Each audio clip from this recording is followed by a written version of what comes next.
Mulai 14 hingga 27 Oktober 2024, Satuan Lalu Lintas Polrestabes Palembang menggelar Operasi Zebra Musi 2024. Operasi ini menargetkan pengendara yang melawan arus, tidak menggunakan helm, dan menggunakan handphone saat berkendara.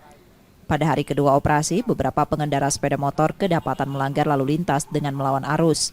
Selama 7 hari pertama, dari 14 hingga 20 Oktober 2024, pengendara yang melanggar hanya akan dikenakan sanksi tilang teguran. Sementara itu pada 7 hari kedua dari 21 hingga 27 Oktober 2024, sanksi tilang akan diberlakukan.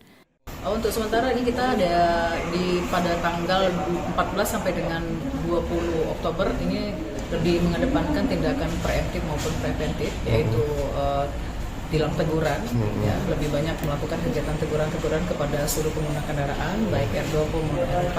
Kemudian di tanggal 21 sampai dengan 27 Oktober baru nanti ada kegiatan represifnya, yaitu tilang.